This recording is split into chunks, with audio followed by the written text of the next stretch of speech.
नमस्कार दोस्तों, स्वागत है आपका एक बार फिर से हमारे एबी धार्मिक टीवी चैनल में। तो आज हम आपको बताएंगे शिव से जुड़ी 12 गुप्त बातें। जानिए इस सावन के पावन अवसर पे हम आपके लिए नई नई जानकारियाँ लेके आते रहते हैं। तो उनमें से एक आज की जानकारी है शिव से जुड़ी 12 गुप्त बातें। तो आइए जानते हैं। हम जैसी कल्पना और विचार करते हैं वैसे ही हो जाते हैं। शिव ने इस आधार पर ध्यान की कई विधियों का विकास किया। भगवान शिव दुनिया के सभी धर्मों का मूल है। शिव के दर्शन और जीवन की कहानी दुनिया के हर धर्म और उनके ग्रंथों में अलग अलग रूपों में विद्यमान है। शुरुआत में जब देवी देवता ने धरती पर कदम रखे थे तब उस काल में धरती हिमयुग की चपेट में थी। इस दौरान भगवान शंकर ने धरती के केंद्र कैलाश को अपना निवास स्थान बनाया। विष्णु ने समुद्र को और ब्रह्मा ने नदी के किनारे को अपना स्थान बनाया था। पुराण कहते हैं कि जहाँ पर शिव विराजमान है उस पर्वत के ठीक नीचे पाताल लोक है जो भगवान विष्णु का स्थान है। शिव के आसन के ऊपर वायुमंडल के पार क्रमशः स्वर्ग लोक और फिर ब्रह्मा जी का स्थान है, जबकि धरती पर कुछ भी नहीं था। इन तीनों से सब कुछ हो गया। वैज्ञानिकों के अनुसार तिब्बत धरती की सबसे प्राचीन भूमि है और पुरातन काल में इसके चारों ओर समुद्र हुआ करता था। फिर जब समुद्र हटा तो अन्य धरती का प्रकटन हुआ और इस तरह धीरे धीरे जीवन भी फैलता गया, जबकि धरती पर कुछ भी नहीं था। इन तीनों से सब कुछ हो गया।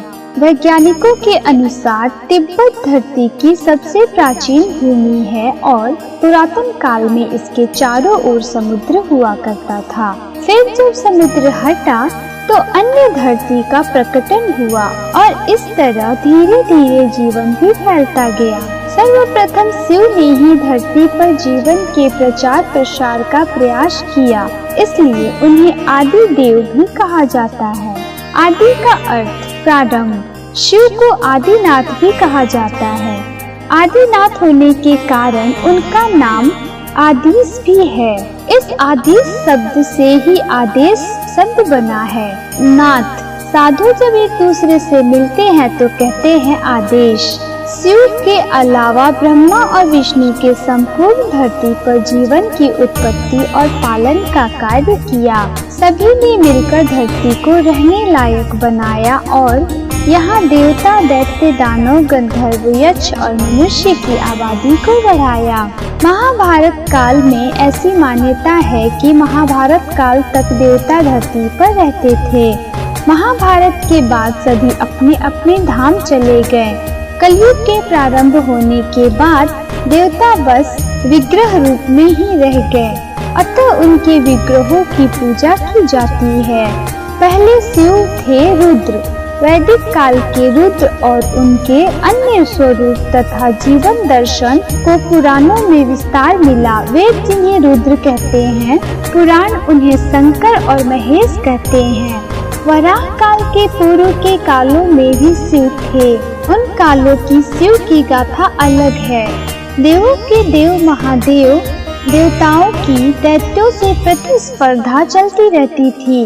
ऐसे में जब भी देवताओं पर घोर संकट आता था तो वे सभी देवादिदेव महादेव के पास जाते थे। दैत्यों, राक्षसों सहित देवताओं ने भी शिव को कई बार चुनौती दी, लेकिन वे सभी परास्त होकर शिव के समक्ष झुक गए। इसलिए शिव है देवों के देव महादेव। वे दैत्यों, दानवों और भूतों के भी प्रिय भगवान हैं। ब्रह्मा ने बनाए विशालकाय मानव। सन 2007 में नेशनल जियोग्राफी की टीम ने भारत और अन्य जगह पर 20 से 22 फीट मानव के कंकाल ढूंढ निकाले हैं। भारत में मिले कंकाल को कुछ लोग भीमपुत्र, घटोत्कच और कुछ लोग बकासुर का कंकाल मानते हैं। हिंदू धर्म के अनुसार सतयुग में इस तरह के विशालकाय मानव हुआ करते थे। बाद में त्रेता युग में इनकी प्रजाति नष्ट हो गई। पुराणों के अनुसार भारत में दैत्य, दानव, राक्षस और असुरों की जाति का अस्तित्व था, जो इतनी ही विशालकाय हुआ करती थी। भारत में मिले इस कंकाल के साथ एक शिलालेख भी मिला है। यह उस काल की ब्राह्मी लिपि का शिलालेख है। इसमें लिखा है कि ब्रह्मा ने मनुष्यों में शांति स्थापित करने के लिए विशेष आकार के मनुष्यों की रचना की थी। विशेष आकार के मनुष्यों की रचना एक ही बार हुई थी। ये लोग काफी शक्तिशाली होते थे और पेड़ तक को अपनी भुजाओं से उखाड़ सकते थे, लेकिन इन लोगों ने अपनी शक्ति का दुरुपयोग करना शुरू कर दिया और आपस में लड़ने के बाद देवताओं को ही चुनौती देने लगे।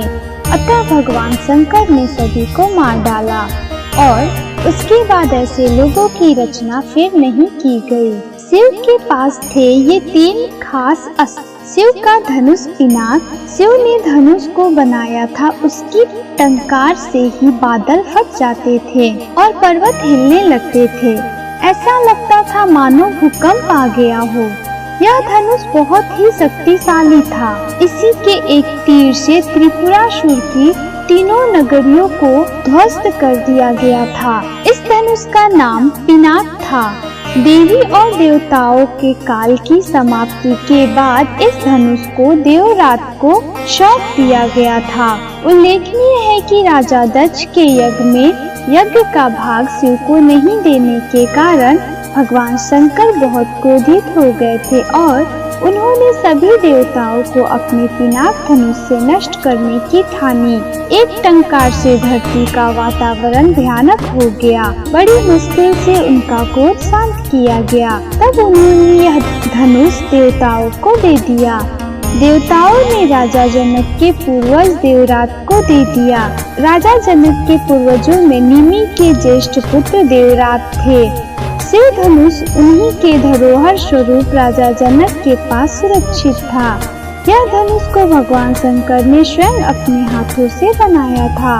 उनके इस विशालकाय धनुष को कोई भी उठाने की क्षमता नहीं रखता था, लेकिन भगवान राम ने इसे उठाकर उसकी प्रत्यंचा चढ़ाई और उसे एक झटके में तोड़ दिया। शिव का चक्र। चक्र को छोटा लेकिन सबसे अचूक अस्त्र माना जाता था। सभी देवी देवताओं के पास अपने अपने अलग अलग चक्र होते थे। उन सभी के अलग अलग नाम थे। शंकर जी के चक्र का नाम भौरेंदु, विष्णु जी के चक्र का नाम कांता चक्र और देवी का चक्र मृत्यु मंजरी के नाम से जाना जाता था। सुदर्शन चक्र का नाम भगवान कृष्ण के नाम के साथ अभिन्न रूप से जुड़ा हुआ है। यह बहुत कम ही लोग जानते हैं कि सुदर्शन चक्र का निर्माण भगवान शंकर ने किया था। प्राचीन और प्रमाणिक शास्त्रों के अनुसार उसका निर्माण भगवान शंकर ने किया था। निर्माण के बाद भगवान शिव ने इसे श्री विष्णु को सौंप दिया था। जरूरत पड़ने पर श्री विष्णु ने इसे देवी पार्वती को प्रदान किया। पार्वती ने इसे परशुराम को दिया और भगवान कृष्ण को यह सुदर्शन चक्र परशुराम से मिला। त्रिशूल।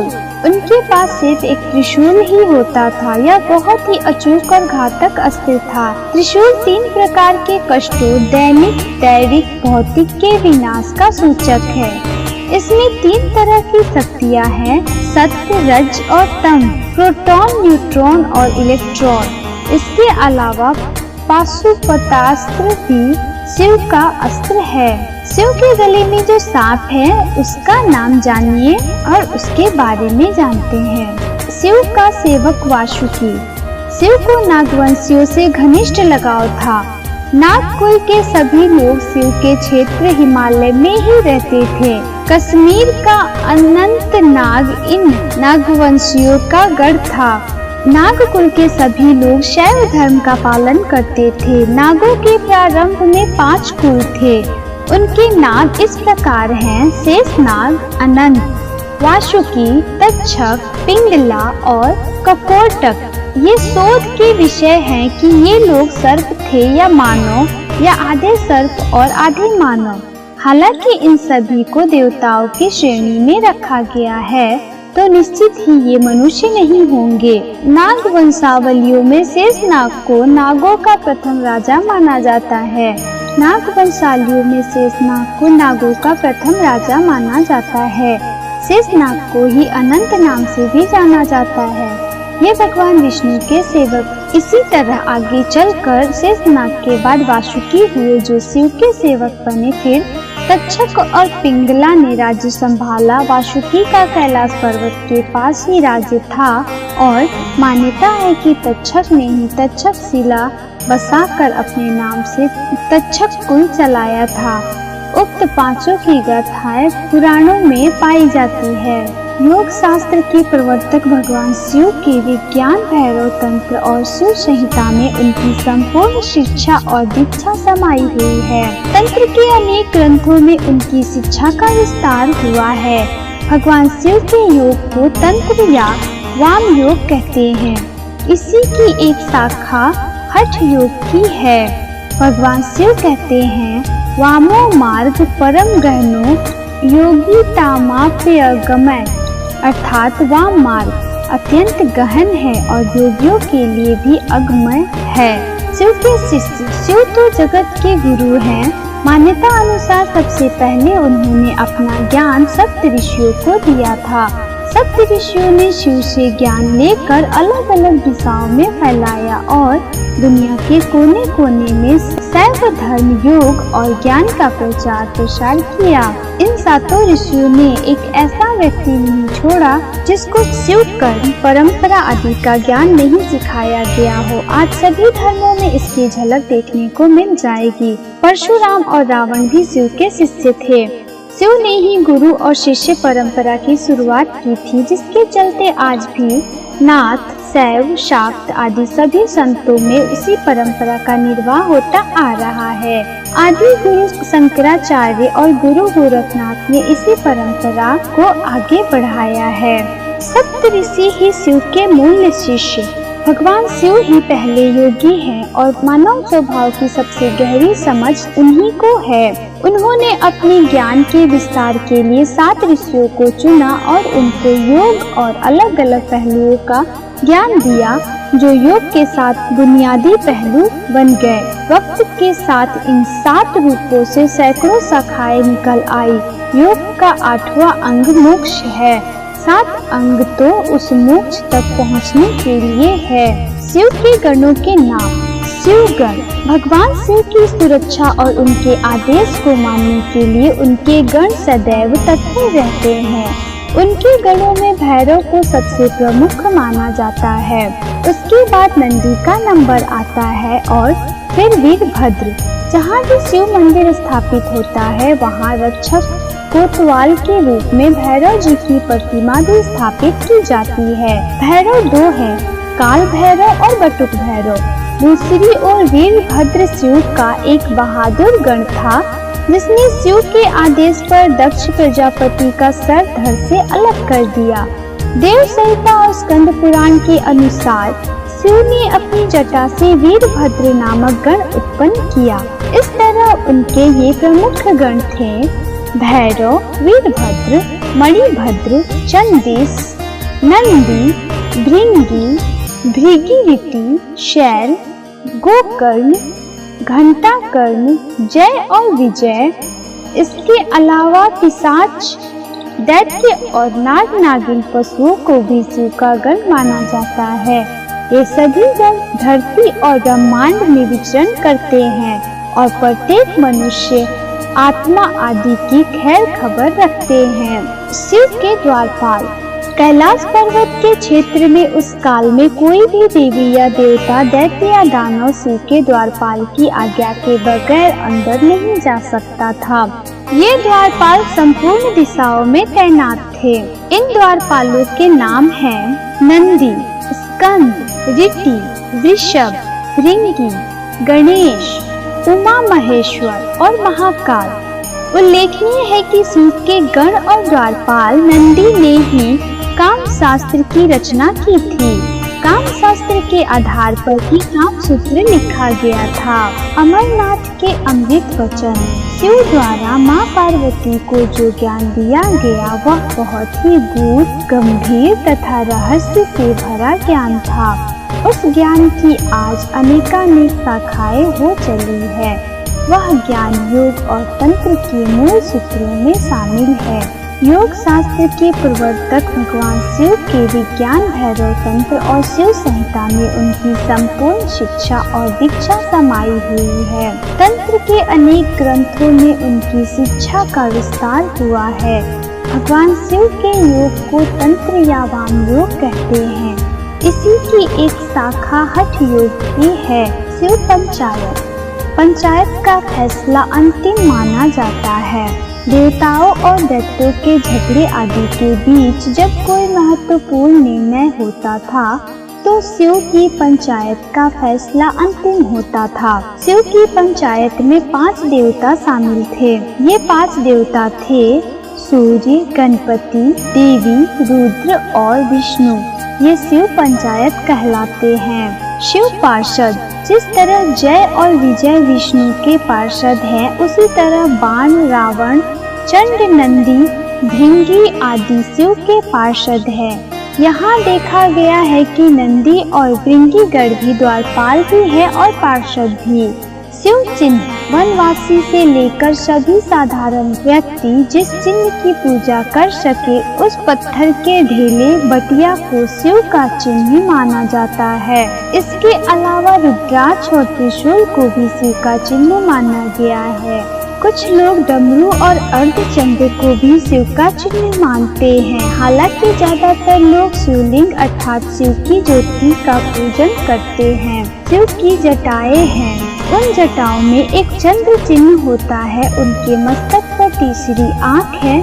वे गले में सर्प और रुद्राक्ष की माला लपेटे रहते हैं। उनके एक हाथ में डमरू तो दूसरे में त्रिशूल है। वे संपूर्ण देह पर भस्म लगाए रहते हैं। उनके शरीर के निचले हिस्से को वे व्याघ्र चमड़े से लपेटे रहते हैं। वे वृषभ की सवारी करते हैं और कैलाश पर्वत पर ध्यान लगाए बैठे रहते हैं। माना जाता है कि केदारनाथ और अमरनाथ में वे विश्राम करते हैं। शिव की गुफा, शिव ने एक असुर को वरदान दिया था कि तू जिसके भी सिर पर हाथ रखेगा वह भस्म हो जाएगा। इस वरदान के कारण ही उस असुर का नाम भस्मासुर हो गया। उसने सबसे पहले शिव को ही भस्म करने की सोची। भस्मासुर से बचने के लिए भगवान शंकर वहां से भाग गए। उनके पीछे भस्मासुर भी भागने लगा। भागते भागते शिव जी एक पहाड़ी के पास रुके और फिर उन्होंने इस पहाड़ी में अपने त्रिशूल से एक गुफा बनाई और वे उसी गुफा में छिप गए। बाद में विष्णु जी ने आकर उनकी जान बचाई। माना जाता है कि वह गुफा जम्मू से 150 किलोमीटर दूर त्रिकुटा की पहाड़ियों पर है। इन खूबसूरत पहाड़ियों को देखने से ही मन शांत हो जाता है। इस गुफा में हर दिन सैकड़ों की तादाद शिव भक्त शिव की आराधना करने आते हैं। आशा करती हूँ आपको ये जानकारी पसंद आई होगी। धन्यवाद।